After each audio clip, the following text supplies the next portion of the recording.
Hello, this is Dennis Nigbor, and this is the Psychology of Nations. The campus is snowed in today, but we're talking about symbols and values to add these identity contents to the contents that we've already discussed 2 weeks ago with trait stereotypes. But before we get into the lecture, just imagine for a moment, whatever your nationality is, that your national anthem we're playing as a theme tune right now.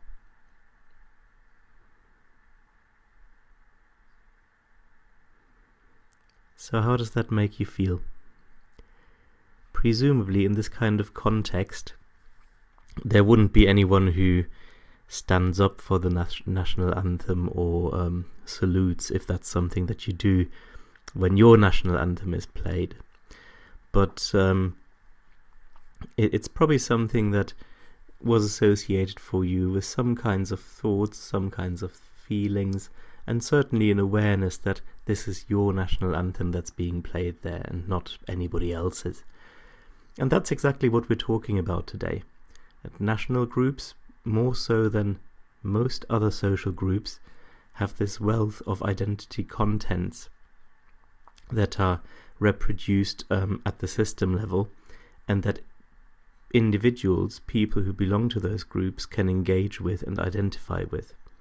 So in that sense, the attachment of the person to their nation may be particularly strong because the links between individuals and nations are so multitudinous and so complex thanks to those identity contents. So today we're going to talk about symbols and values. We're going to talk first about how symbols are representatives of the nation with particular functions, including as a focus for identification and as a reminder of particular other identity contents. And then we're going to talk about values, which we could see using the language that we used in social and developmental psychology last semester as injunctive norms for behavior. Formulations of an expectation that a good member of the nation should act in particular ways. And finally, we're going to see how the symbols and values play out in an individual's life when there are circumstances such as migration, for example, that change the sorts of symbols and values with which the person engages. So, first of all, in starting off our discussion of symbols, I'd like you to consider the reading that you've prepared for today, the O'Donnell et al. Paper. And if you haven't had a chance to read this paper, take this as an opportunity to do it. It's really important as a starting point for this discussion. So, if you haven't read it yet, come back to the video later, read the paper first, and try to apply this critical reading template, parts of which you will recognize from last semester. So, as a starting point for your critical reading of the paper, try to identify the key messages that can usually be seen just from reading the abstract. Then have a look at what kind of theory, what kind of epistemological position the study is based on, to realize where the authors are coming from, what their assumptions are in relation to what needs to be studied, how it needs to be studied, and what can be concluded.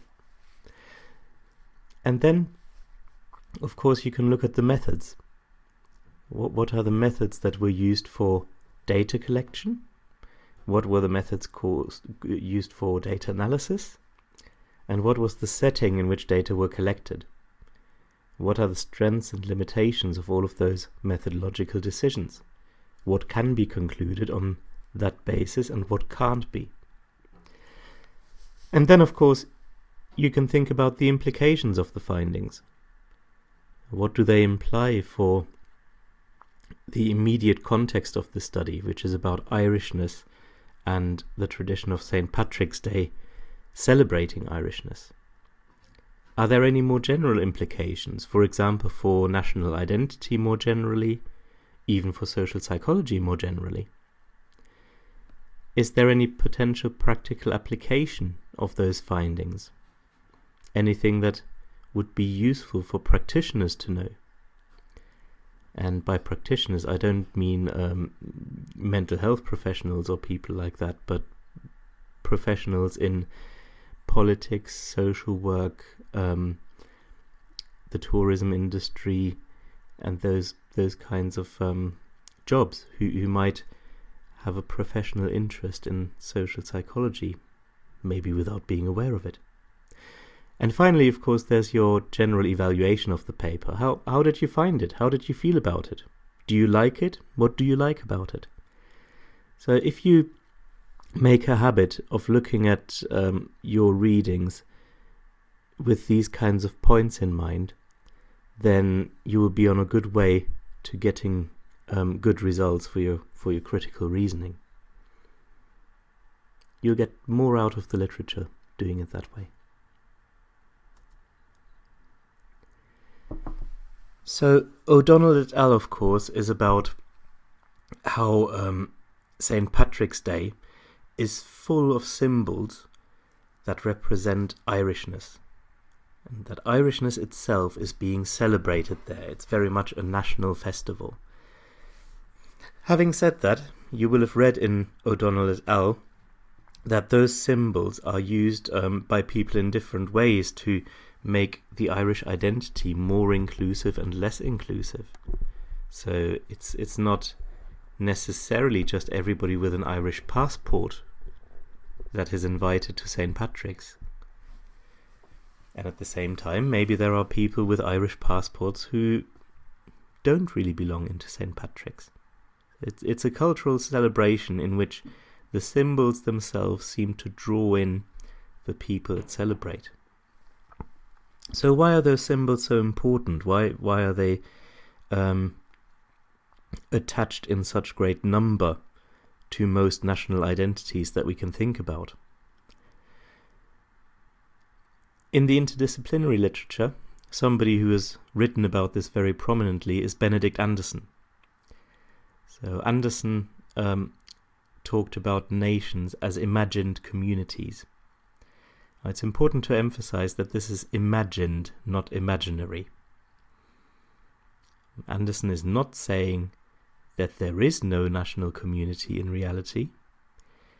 What he is saying is that that community needs to be imagined because it's not tangible to the individual.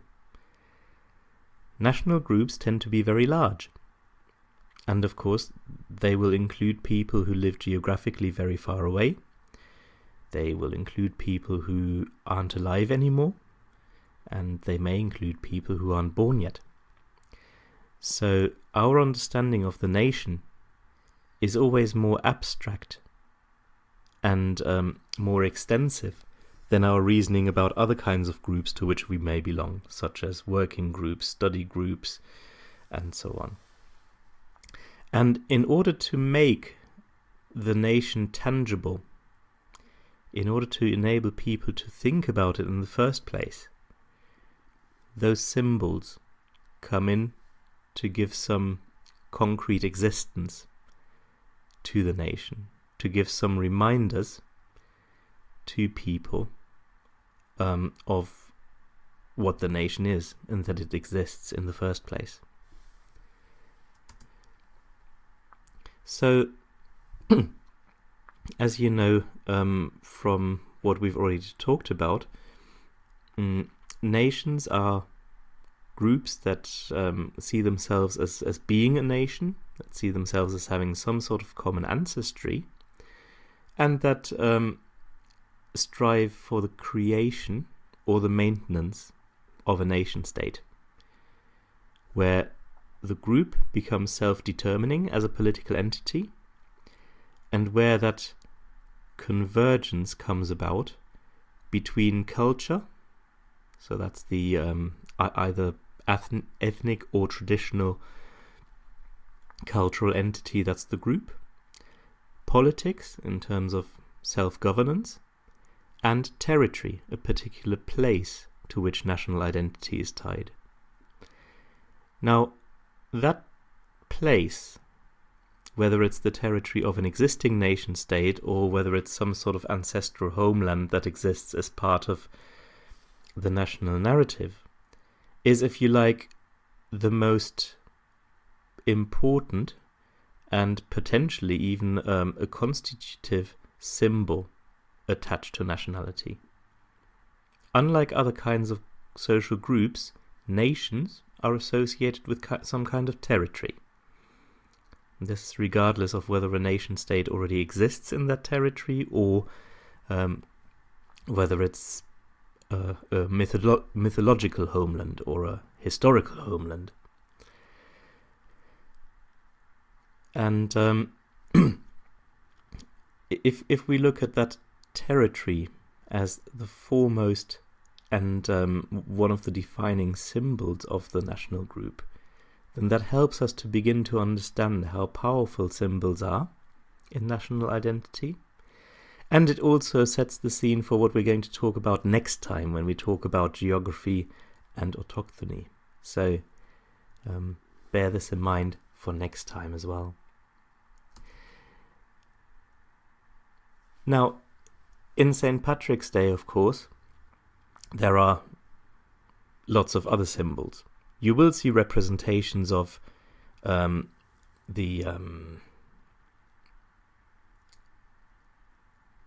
Irish landmass, so that is one symbol, a very directly territorial symbol. You see all sorts of flags waved. Flags are also very important symbols. And of course there will be particular foods, particular drinks, particular kinds of music, all mobilized in that festival to celebrate Irishness. And maybe if you take that as an example, you can see how these symbols overcome the problem that Anderson wrote about as necessitating imagined communities. These symbols help in imagining the nation as a coherent community.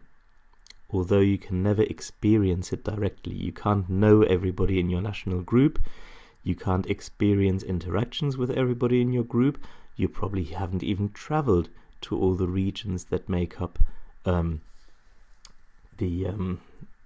homeland of your nation. So all of those things have to be imagined. They have to be rendered cognitively tangible in some way, and symbols are one way of achieving that. Now, coming from a historical perspective, Anderson writes about how this kind of imagined community became possible at around the time the printing press was invented. Why? Because the mass production of text through printing necessitated the invention of fairly standardized, fairly fixed print languages to replace, at least in the printed format, the dialects that people would have been talking to each other. So mass-producing text requires the text to be written in a language that a lot of people can understand. And one way in which national identity is symbolized is by the language that unites those kinds of national groups. There are caveats to that. So whereas the Japanese language, for example, very straightforwardly unites Japanese people that speak it, the match isn't always one-to-one in all cases. So I imagine the majority of you are native English speakers, and you will be aware that English is spoken as a first or as a second language by so many people all around the world that English in itself isn't a defining characteristic of your group. Now, at the same time, there are national groups that consist of several linguistic groups.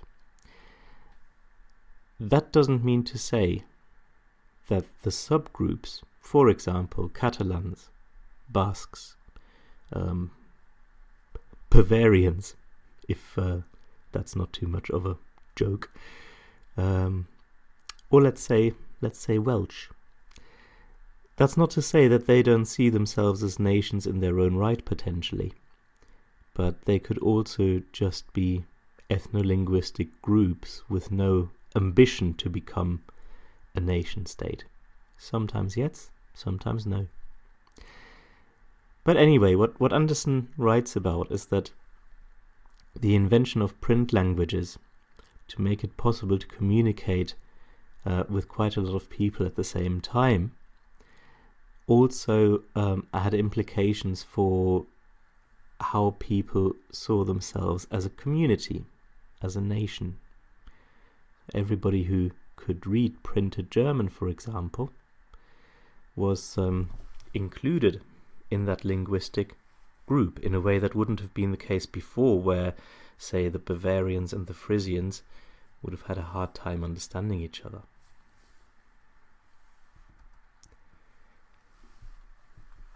Now, in terms of where those symbols come from, the psychological and interdisciplinary literature seem to be broadly in consensus that the establishment of symbols for the nation is a very selective process. So there's no automatic mechanism by which a person, an event, or some sort of image from history becomes a symbol of the nation. There's no inevitability about it.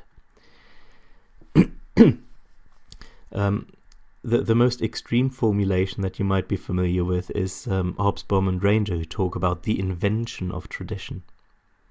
That sounds quite harsh, doesn't it?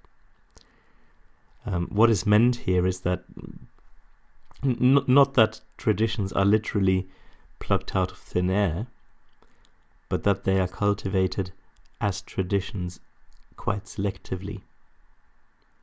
So something becomes traditional, something becomes symbolic, because it is selected and cultivated in order to become that. For example, Kenneth Minogue writes about the sorts of people from history that streets, buildings, towns, and similar places are named after. Now, of course, those will be named after people that we want to remember and that have some sort of positive representative function with regard to the national group. You probably wouldn't you probably wouldn't find an Adolf Hitler street anywhere, but you do find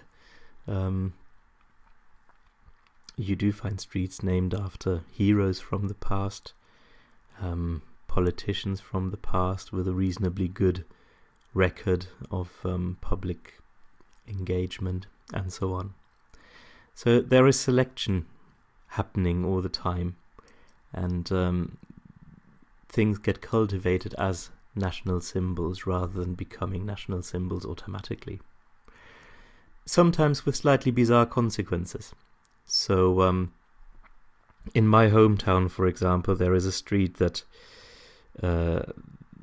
used to be called the Emperor Street, when it made sense to talk about an emperor in Germany. And then it changed names several times because of changes in the political regime and political atmosphere, to the point where people started protesting about being called, after this Nazi commander or another, started throwing buckets of paint at the street signs because they didn't agree with the new name and wanted the old name back. So now, at least until a few years ago, you could see a street sign, with Emperor Street on it, and above it they'd written nevertheless, to express the defiance that people had against those name changes that they didn't agree with, because something as symbolic as a street name, of course, is connected to particular attitudes and emotions that people have towards them. Now, if you look at the image on the slide here, that's another interesting example. So this is Richard I, Richard the Lionheart. Wonderful symbol, of course, of Englishness or Britishness, if you prefer. Big statue outside the Houses of Parliament in London, so it's very obviously used as a symbol of that English or British identity. Now, as any historian will tell you, though, Richard I spoke very little English, and he spent very little time in England. He preferred to spend time in mainland Europe, what we would today call France and Belgium and those kinds of areas.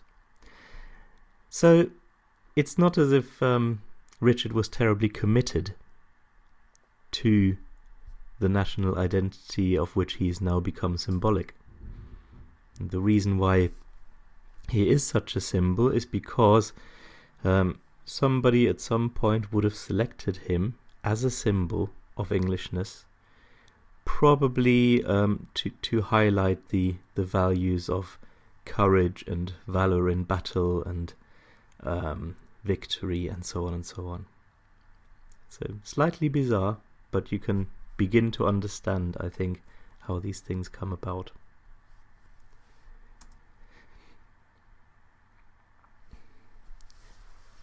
So why do this? Why create those symbols, and why cherry pick historic events for symbols of the nation? Well, one function that symbols have in national identity is as a focus for national identification. Because of the problem of having imagined communities, you can't really identify with all members of your own nation in the same way. You need something else that makes the nation tangible for you, something that allows you to think about the nation. And symbols have that as a function. So the most abstract symbol, but nevertheless a very important symbol of each national group is some kind of flag, for example. And people get socialized into interacting with these symbols, into respecting these symbols. Now, an extreme example may be the saluting of the flag. That is, as far as I understand, it's still done in a lot of schools in the USA every day.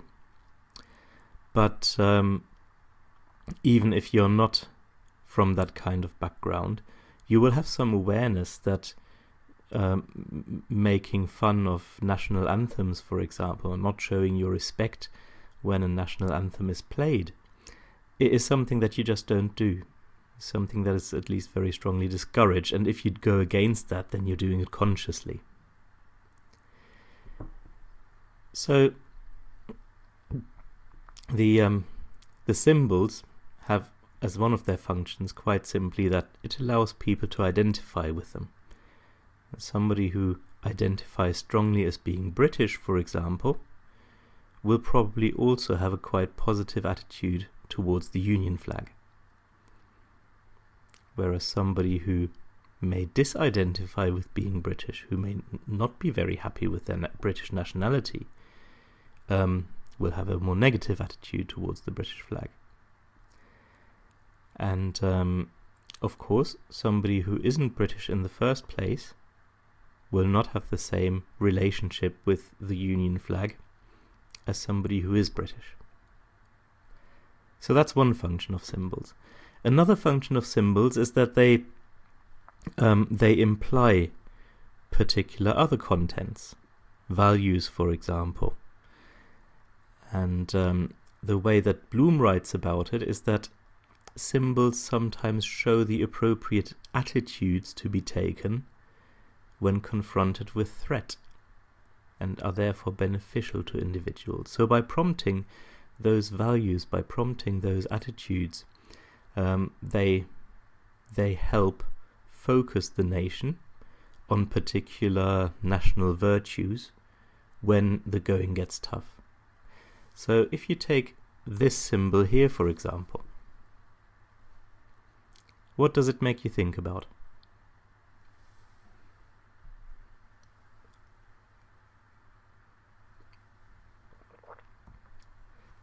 So most people, I think, would accept that Winston Churchill has become a very prominent symbol of Britishness. And the reason for that is, of course, his leadership of the UK during the Second World War. A very big political military crisis that really threatened the nation to a very large degree. And Churchill represented the, if you like, the courage, the bullishness, the defiance, and the generally warrior-like attitude that he represented as a leader during the war. So somebody who strongly identifies with being British would in all likelihood also strongly have positive attitudes towards Churchill. That's the focus of national identification function of symbols that we've talked about. But also, Churchill prompts all those particular characteristics that I've just mentioned. So it's not just an abstract symbol of the nation, it symbolizes particular contents. If you think back to what we said about social representations last semester in social and developmental psychology, you may remember that we were talking about social representations as things that help people make sense of their everyday life, things that people can engage with in order to establish some kind of system, some kind of order, some kind of understanding of the world in which they live. So symbols can be looked at as particular examples of social representations that people engage with and thereby come to understand their social world. So, for instance, with Winston Churchill, they come to understand that he is a very positive representative of British identity, and that British patriots will have a particular attitude towards him. People who are much less patriotic will have different kinds of attitudes towards him, and people who are not British at all will again feel slightly differently about him. So that enables people to understand their social world and to communicate about their social world.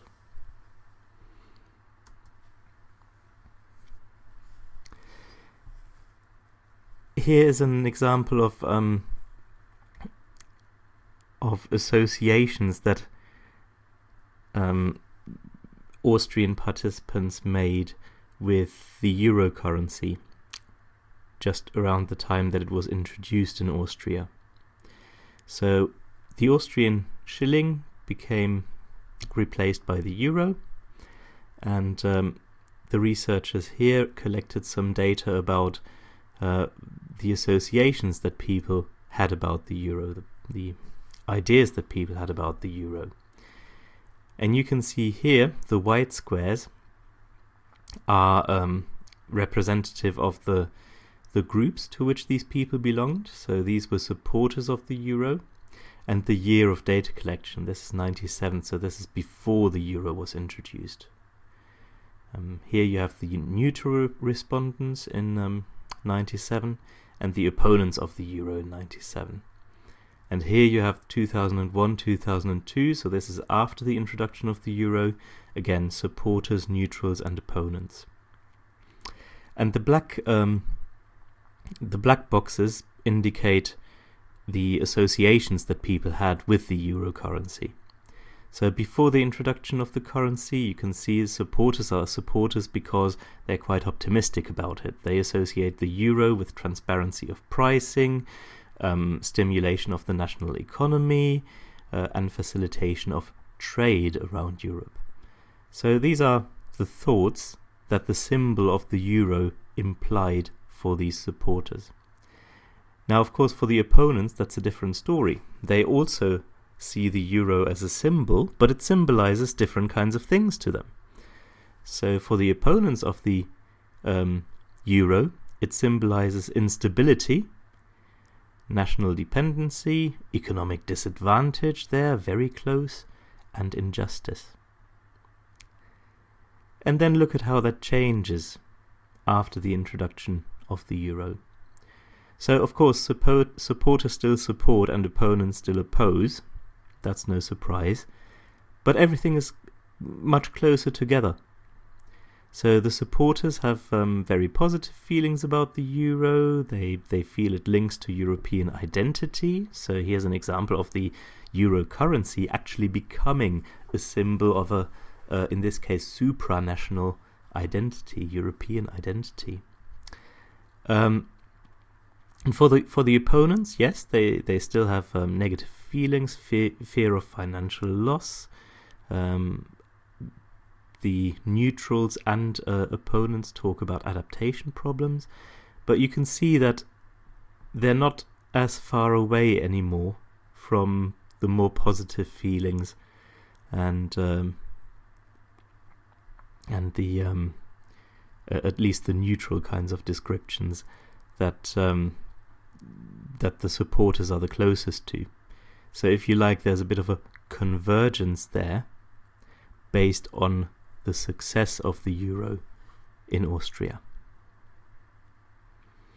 So national currencies, or in this case supranational currencies, can be quite important symbols of national identity, and I invite you to do your own thinking about the significance, for example, of the UK refusing to adopt the euro and hanging on to the pound, and what a symbol of national identity the pound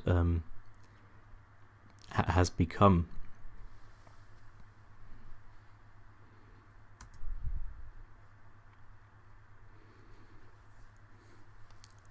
Here we have some much more national symbols.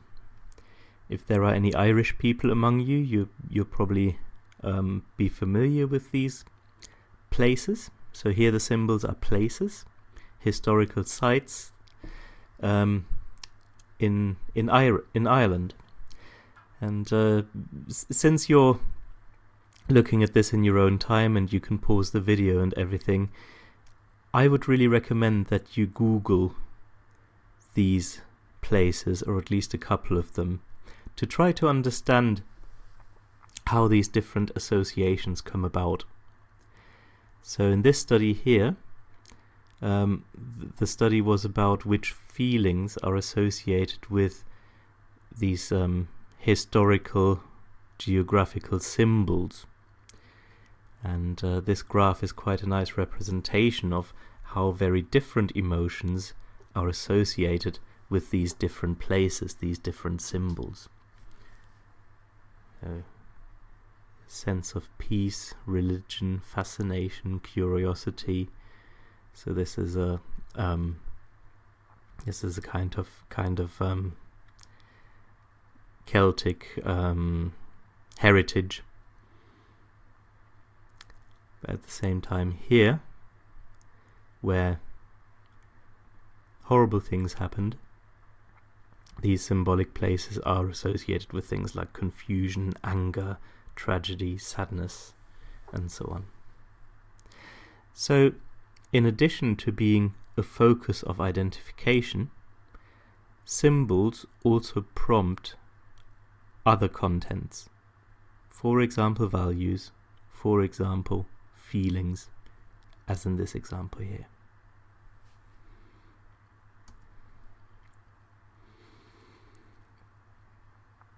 Now, you're familiar by now with Billig's idea of banal nationalism.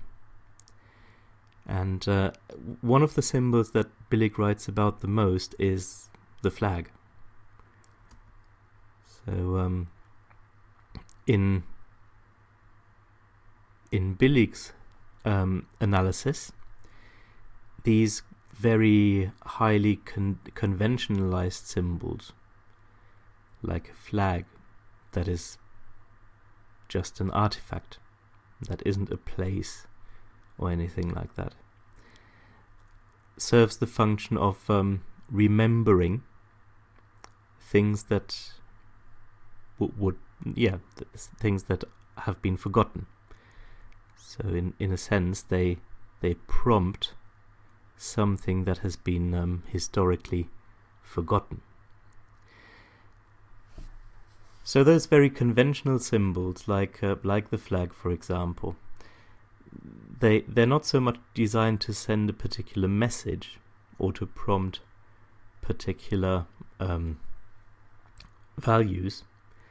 They're more a focus of identification. And Billig makes the point that flags can be waved or unwaved.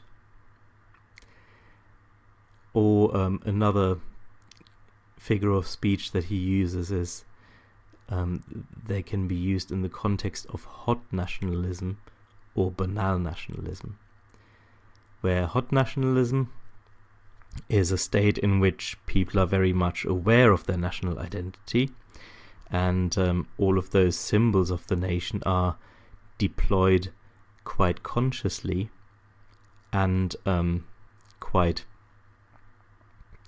frequently in great numbers. This can be international military or diplomatic conflict, for example, but it can also be sporting competitions or indeed celebrations such as St. Patrick's Day, where nationality is very much to the fore. So that would be a situation of hot nationalism.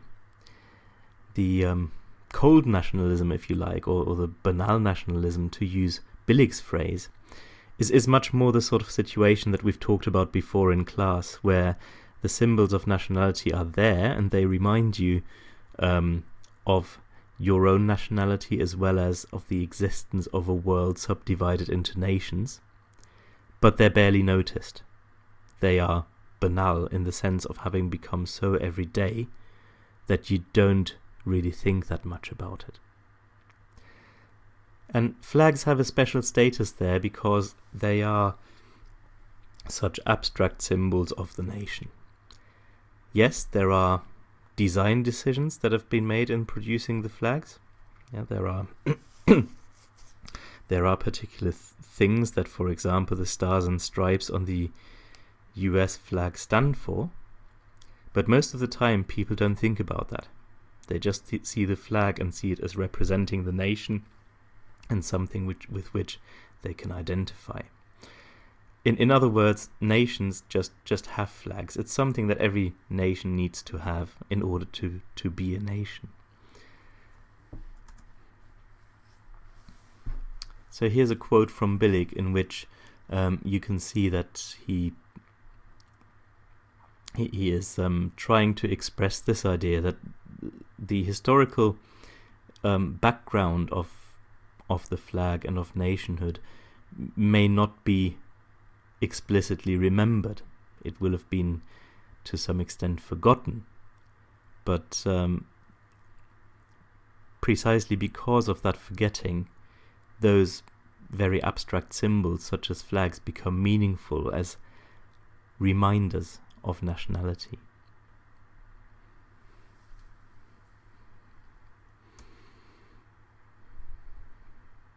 So what actually happens when people are exposed to those kinds of symbols? that there are a fair few studies that have looked at the consequences of exposing people to national flags. So this is the typical paradigm in these kinds of studies is that it's set up as an experiment. So people work on some sort of task, they give ratings to in-group and out-group members, for example, and it becomes an experiment because sometimes those participants are exposed to their national flag and sometimes not. So the comparison is, of course, between those conditions. Yeah, if somebody is exposed to the national flag, does that make them act any differently from a situation where they don't see the flag? And the results are mixed. So the first study that I've got listed here, Butz et al., actually found a positive effect of exposing people to the flag. So these were people, as you can see, the study was published in 2007, so it was probably conducted a fair while before that. So that the memory of 9/11 would still have been quite fresh in those people's minds. And these, of course, were US citizens that were participating in this study. And one of the things that they did in this study was to measure people's attitudes towards Arabs, towards an out-group that, of course, was very strongly identified, whether that's an appropriate identification or not, with the attacks of 9/11. And look at the data.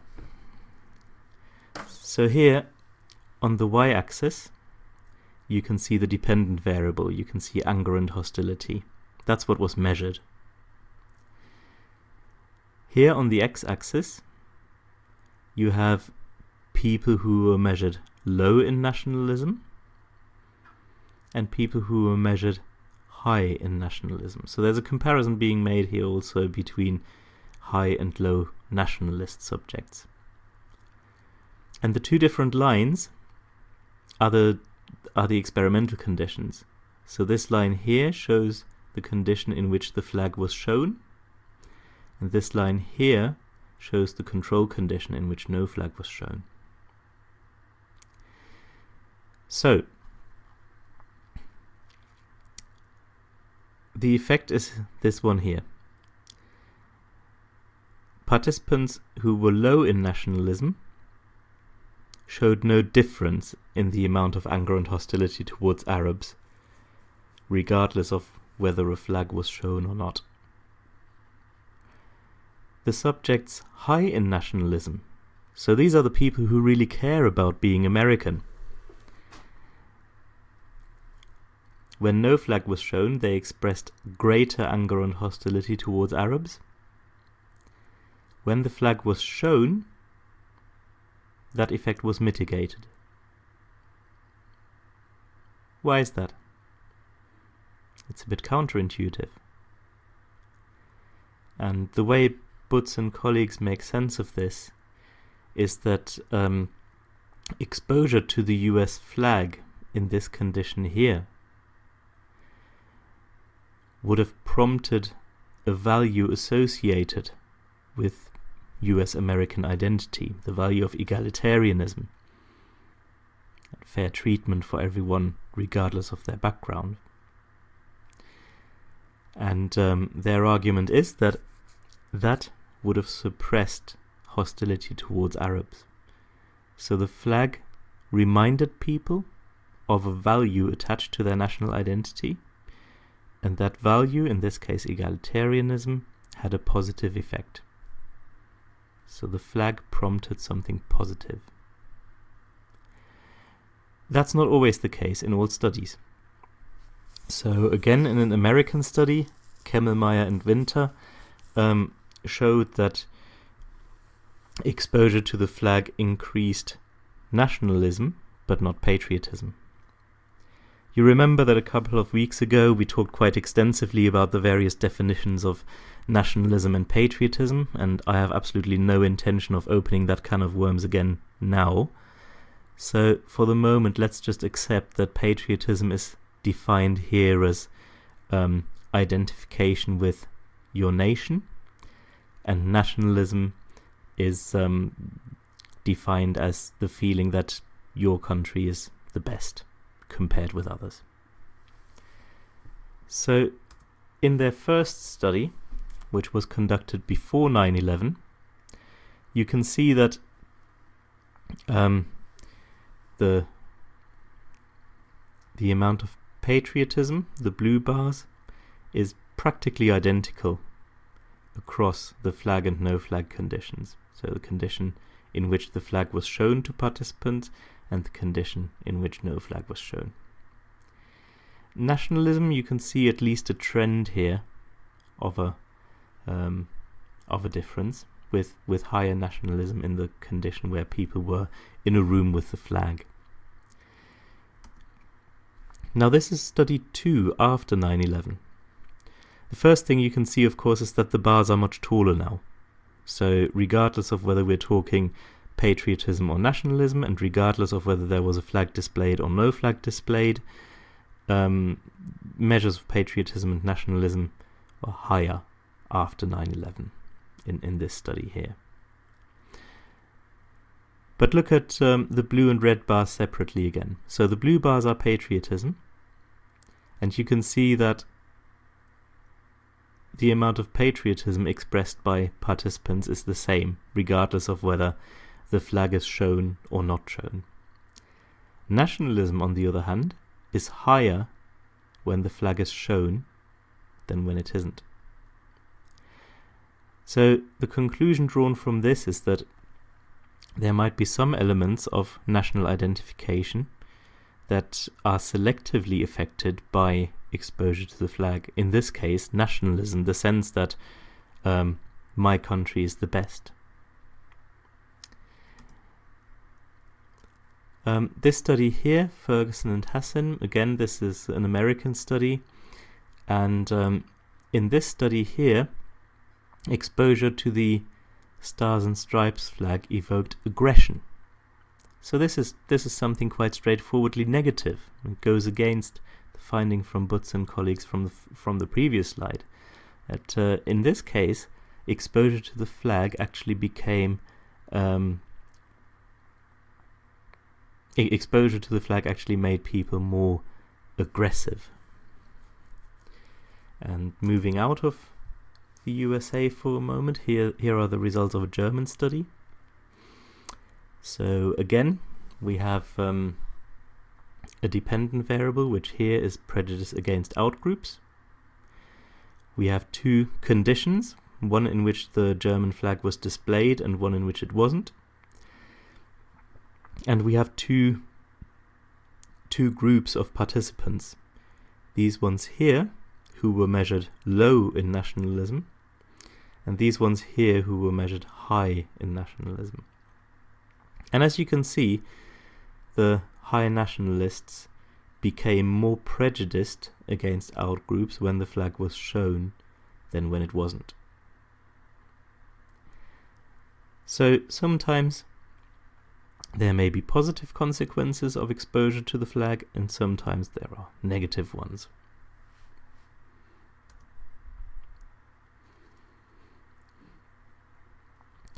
This leads us to our discussion of national values. So one of the things prompted by the symbols that we've talked about so far are values that are attached to those symbols, that those symbols remind us of. And if we want to use the terminology from last semester, we could look at values as injunctive norms, as formulations of an expectation about how a good national should behave. To illustrate this, we can look at Bond and Smith's meta-analysis of studies using the Solomon Asch paradigm. So you may remember Asch for his work on conformity, where, and I hope this little representation at the bottom here reminds you of that, where participants were influenced by experimental confederates in a task that involved judging the length of lines. So conformity was demonstrated in these experiments, as you probably remember, by the group of Confederates, the group of actors, agreeing on what was obviously the wrong solution, but expressing that wrong judgment and thereby putting normative pressure on the participants to agree with that judgment against their own better judgment. So what Bond and Smith did is they collected the results of well over 100 studies and measured the degree of conformity that was observed in those studies. Now, considering that those studies had happened in 17 different countries, it's a very well replicated paradigm, this whole line judgment task. They then had the idea of doing a cross-cultural comparison to see if some properties of the culture in which the studies happened would have determined, or at least contributed to, the degree of conformity that was observed in those studies. And here are the results. You can see there are some significant influences listed at the top there. So conformity was partly associated with when those studies happened, with some paradigmatic differences, some details in how the study was set up, the size of the majority, the gender of participants. So those were all significant influences.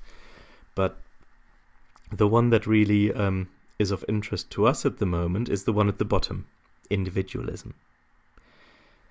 So in countries where the dominant ideology is individualist as opposed to collectivist, the amount of conformity observed among the participants was less. So this shows that there are real cultural differences between countries that have implications for things like conformity tendencies. And individualism, collectivism is one hugely important variable in cross-cultural psychology. There are lots of studies about it. It's one of the most important dimensions on which cultures are compared in cross-cultural psychology. Some other dimensions are proposed by the Dutch scientist Geert Hofstede. And Hofstede is famous for a very big study that he did with employees of a very well-known computer manufacturer. So this is a big international company with branches in lots of different countries. And Hofstede used his familiarity with that company to collect data across all of those branches of the company. And he gave employees in those various branches a list of work-related value statements.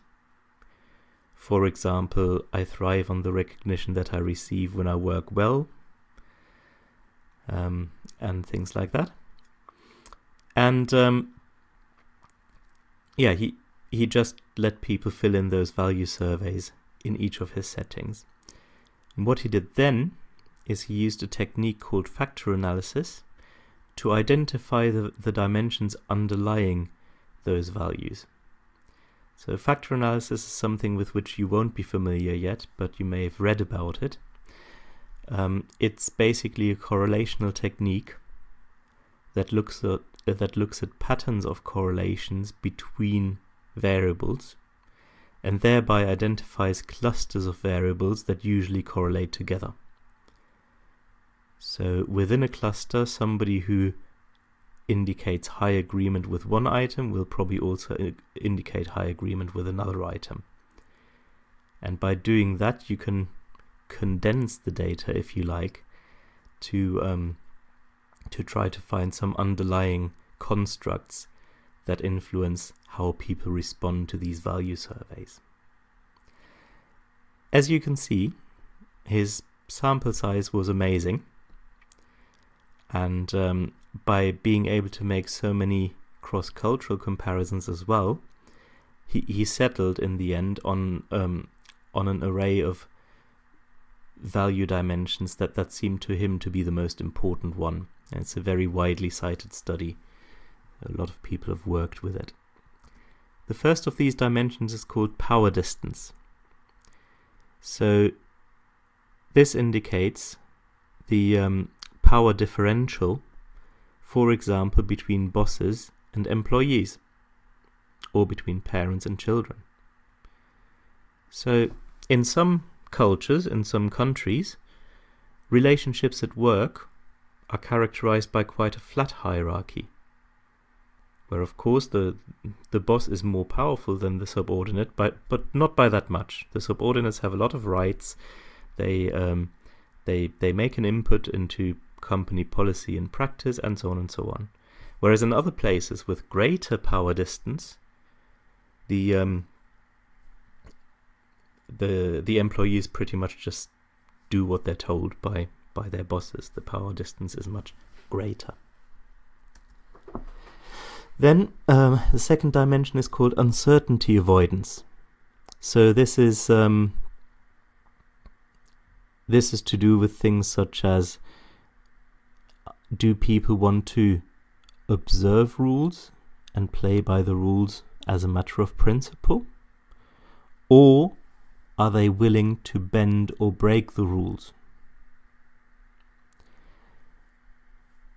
Another indicator of uncertainty avoidance is preferring a stable job, a secure job, and a relationship with the employer where the employer is loyal to us and you are loyal to them. Third value dimension is individualism. So to what extent do you trust individuals to make better decisions than groups do? Or turning it the other way around, to what extent are you skeptical about committee decisions? Do you trust committees to get it right more than groups? And the final value dimension that Hofstede proposes is masculinity. So masculinity, there's been some debate later on about whether masculinity is a good name for this, but it doesn't so much have to do with gender, actually. It has more to do with placing great importance on earning potential in a job, placing great importance on career advancement, and striving for recognition at an individual level rather than cooperation between colleagues and teams. So Hofstede's taxonomy of value dimensions is one that is very popular and very widely used. Another one is Shalom Schwarz's value survey. So Schwarz argues that we can make sense of values as a collection of continua along which individuals and nations or cultures place themselves. The first continuum is autonomy versus embeddedness. So these are two opposite ends of a spectrum, where autonomy means, for example, that you enjoy freedom, that you take pleasure, your own pleasure very seriously, and that you crave an exciting life, basically. Whereas embeddedness at the other extreme of that continuum stands for being tradition loving, observing an existing social order, and basically obeying the norms of the group. The second dichotomy is harmony versus mastery. So at the harmony end, people value harmonious links between different groups of people and between people and the environment and nature. At the mastery end, people place much greater value on independence, on mastering the environment, on being bold and seeking success and influence and power, basically. And the third dimension is egalitarianism and hierarchy. So at the egalitarian end, people's values will be characterized by placing great value on equality, social responsibility, and so on. Whereas at the hierarchy end, depending on their particular position in life, people will either seek power and exercise it, or they will humbly accept an inferior place in that hierarchy without making any claims to egalitarianism.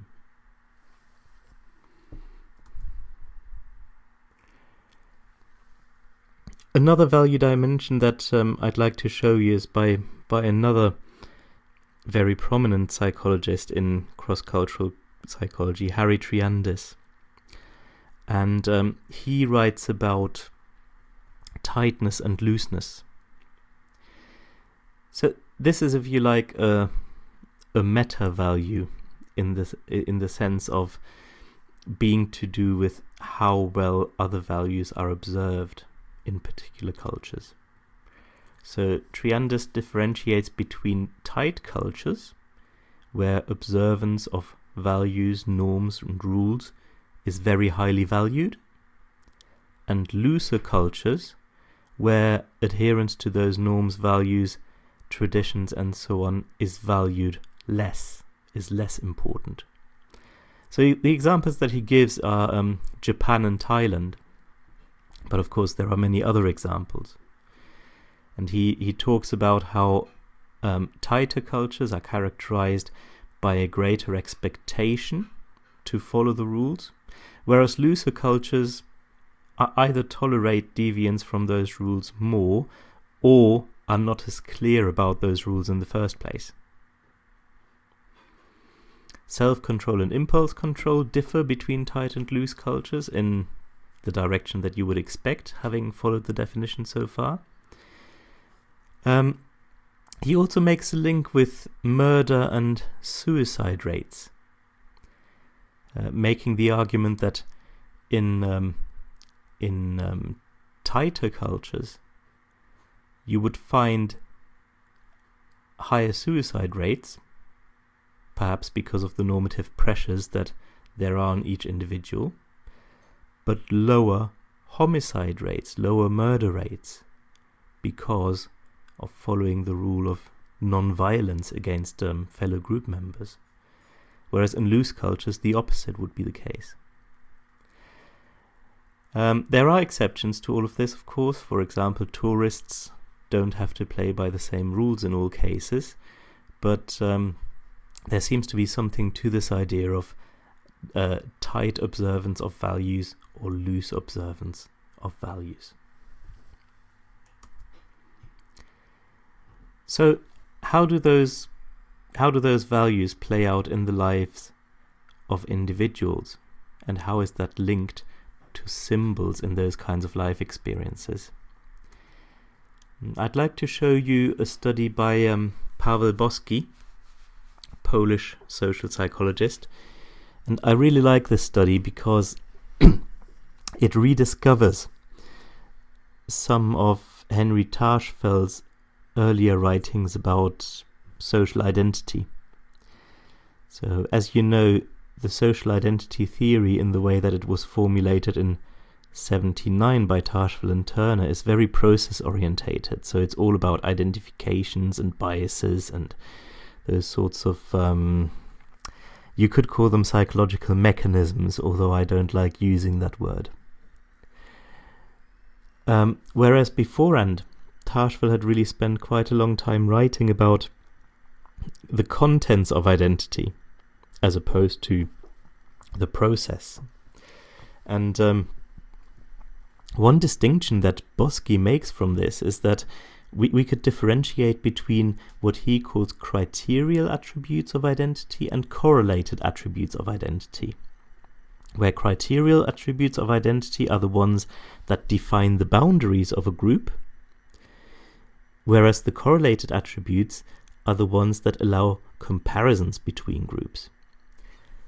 So in the way that we've been talking about them, symbols would be criterial attributes of identity, whereas values would be correlated attributes. If you take national flags, for example, a symbol that serves the function of defining boundaries between groups. For example, a British person would identify with the Union flag and a non-British person wouldn't. Whereas the value of hospitality is shared. It's always considered to be a good thing, whether it's in Britain or anywhere else. But the value is more characteristic of some groups than of others. The example that Bosky uses is Polish immigrants into Canada. So values are always framed positively. Hospitality is something that would be considered to be a good idea, both in Polish and in Canadian culture. But it's much more characteristic of Polish culture. It looms much larger for Polish people than for Canadians. So, criterial attributes are unshared. Every group has its own, and thereby they delineate the boundaries of the group and allow people to identify with those symbols and similar attributes to indicate their commitment to the group. The correlated attributes, on the other hand, are shared between groups, but more characteristic of some than of others. So that's where comparisons between groups can be meaningfully made. And he looked at the effect on people's endorsement of these criterial and correlated identity attributes in the context of Polish migration to Canada. So he collected data by getting Polish immigrants to rate Polish and Canadian symbols and values in terms of how important they were to them. And he compared a group of immigrants that had only just arrived in Canada, so these are the new immigrants, with a more established group that had been in Canada for a longer period of time, that's the old group, and with participants whose parents migrated from Poland, but who were born in Canada, so the second generation immigrants. And here are the results. So first of all, for symbols, the higher the bars are here, the more people accepted the symbols as being important to them. And you can see here that there's a clear development in endorsement of symbols between the three groups. So from the new arrivals via the more established immigrants to the second generation, you can see that there's a decline in the endorsement of Polish symbols. At the same time, there's an increase in the acceptance of Canadian symbols. So the second generation immigrants gave higher ratings to Canadian symbols than the first generation more established immigrants and first generation less established immigrants. For values, the same thing didn't happen. So the red line here, that's the Polish values. And you can see that the endorsement of Polish values really doesn't change that much. So there's not the same trajectory over time that could be observed for the symbols. Now in terms of Canadian values, those are the blue bars. You can see that there's a gender distinction here. That's why there are more bars here than in the other graph. So it works differently for men and women. For the men, you can see that endorsement of Canadian values remains quite low, and there's not really a very clear pattern between new arrivals, more established immigrants, and second-generation immigrants. Whereas for women, A, Canadian values are endorsed more, and B, there seems to be an increase from the new arrivals to the second generation. Now, you could make arguments, of course, that this is only one study and the sample size is fairly small and so on and so on. But you could certainly take away from this study that symbols and values seem to play a role in this acculturation experience of migrating from Poland to Canada and settling there, and that symbols and values seem to be affected differently by that process. There seem to be different things going on in how people feel about these symbols and values and relate to them. In my own PhD research, I compared value prototypes between English and German participants. So here I went for English rather than British because of the geographical situation of where the data were collected. So in this first slide, I'm showing you the value prototype that was created by the participants. And what's meant by a value prototype is the idea that people had about the typical group member and what the values of that typical group member were. So this is something that the participants are saying about a prototype, about a typical member of their own group and their value endorsement. Some of these items were taken from Hofstede, and others were taken from some interview studies that I'd done before this questionnaire. And this slide here simply just gives the top 7 values that were attributed to the national value prototype by the English and the German students. You can see that the top one is the same. So both the typical English person and the typical German person were characterized as thriving on the recognition that they receive for good work. And then it starts becoming quite different. So whereas for the English students the value prototype involved national pride to quite a great degree, it was much less for the Germans. And there's a whole body of literature about that if you're interested in it, that in Germany it's not acceptable to express national pride for historical reasons, and that the Germans therefore have a very different and more complicated relationship with national pride than, say, the English. So read that literature if you want. Again, manners were quite important in both samples. So the national value prototype was rated as involving a great emphasis placed on good manners at the table, in interactions with other people, and so on.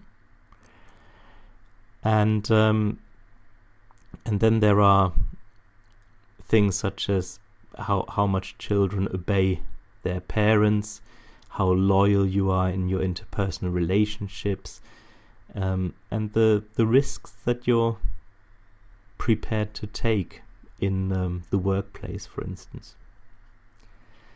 So these are the value prototypes that were created by the English and the German students. Now, next, I looked at the self-prototype correspondence. So that's a measure that is about the distance between the self and the perceived national prototype. In other words, how similar did participants think they were to the typical English person or the typical German person? And what we found in that part of the study was that, probably unsurprisingly, people generally differentiated quite a lot between themselves and the prototype. So they were taking opportunities to characterize themselves as different from the typical Englishman or the typical German. In particular, these participants, bearing in mind they were all students, maybe this isn't so surprising, characterized themselves as less conventional than the typical in-group member, more independent-minded, more community-orientated, and less traditional. So here we see that at the individual level of analysis, there's quite a lot of differentiation between the self and the perceived prototype. But that distance between the self and the prototype is affected by a couple of other factors. So, one of those factors is higher identification. People who identified more highly with their nation, in other words, people who are more patriotic, had less distance between themselves and the prototype. They characterized themselves as more similar to the typical German or the typical English person. And this happened on the measurements of conventionality, happiness to make decisions, and dedication to work. So high identifiers characterize themselves as more in line with the prototype on those dimensions. And finally, a greater correspondence between the self and the national prototype was observed when there was an intergroup context prompted. So this was a questionnaire-based experiment where in some conditions people were asked to rate themselves and the national prototype just in isolation without reference to any other groups. And in some conditions the participants were told to make a comparison with another national group. So the English participants were asked to think about a comparison with the Germans and then describe themselves and the national prototype under that impression. Whereas the German respondents were prompted about a comparison with the English. And the finding here was that at least on the value dimension of independent-mindedness, self-prototype correspondence was greater when an intergroup comparison was prompted than in the condition where ratings were made in isolation.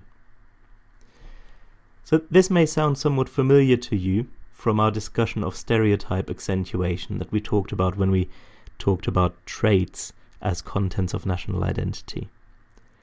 So here as well, we have some context sensitivity, some sensitivity to levels of identification and to comparison contexts of the correspondence between the self and the national value prototype.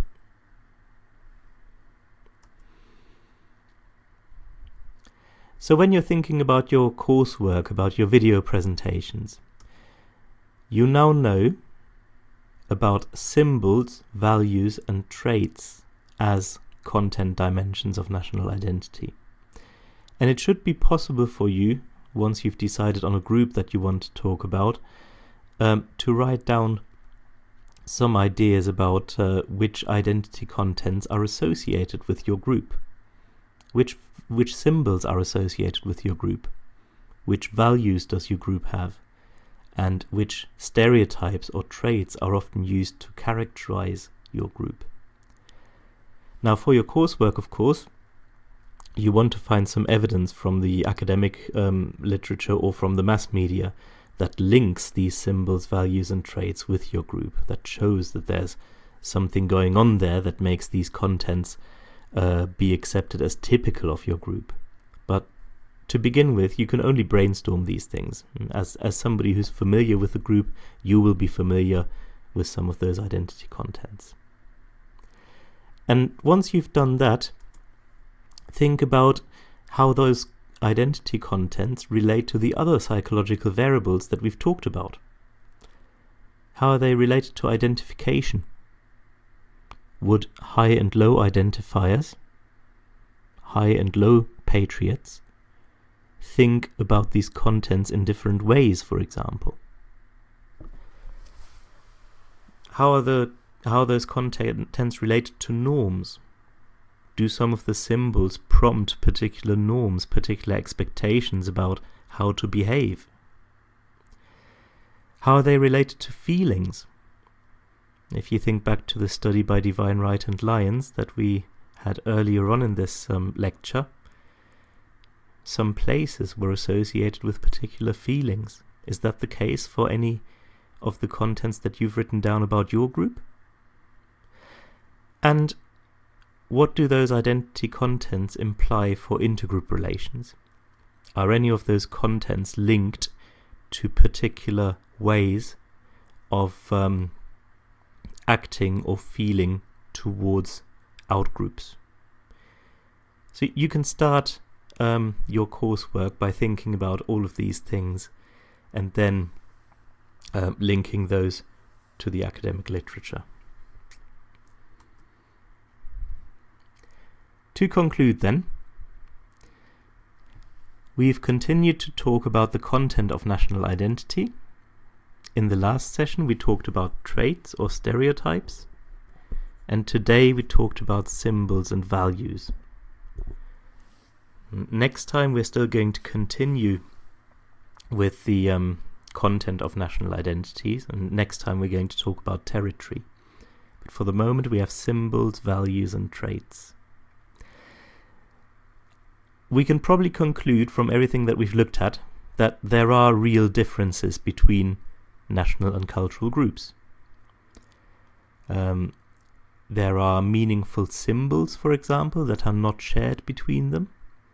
So every nation, for example, has its own flag, and there are no nations that share a flag.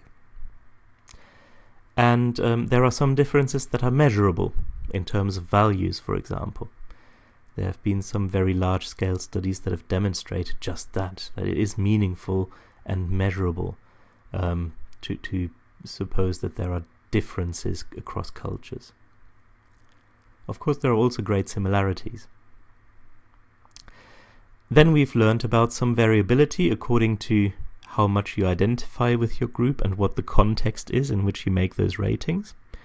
So in terms of stereotypes, we've seen that stereotypes, particularly the auto-stereotype, the stereotype that you have of your own group, that those are sensitive to context. But just now I've also shown you some data showing that the correspondence between the self and the prototype, the degree to which values are accepted as part of the self, seems to be to some extent context sensitive. And symbol attachment we talked about in the first half of today's lecture. High identifiers, of course, will have a more positive attitude towards national symbols than low identifiers. And then, of course, bearing in mind the discussion of levels of analysis that I already primed right at the beginning of the course, we've seen that a lot of these identity contents exist at the system level, at the highest level of analysis. So things like the national flag were usually around before you were born and will in all likelihood survive you. So that's the system level of analysis that is quite independent of the people and the groups that exist in the system. Then of course there are subgroups, highly patriotic and less patriotic people, for example, or particular political movements that are characterized by high or low patriotism. And there are individuals who will differ in their attitude towards symbols, values, and so on. And finally, there's that context sensitivity that we've talked about. That's the lowest level of analysis, that individuals make different judgments about these contents depending on the context in which the judgments are made. So people will, at the individual level, usually distinguish themselves from the national prototype to quite a great extent, especially in a culture of individualism, which I would argue includes the culture in which we live. But we may show greater attachment to particular identity contents, either if we are highly identified, or if a context such as an intergroup comparison demands that.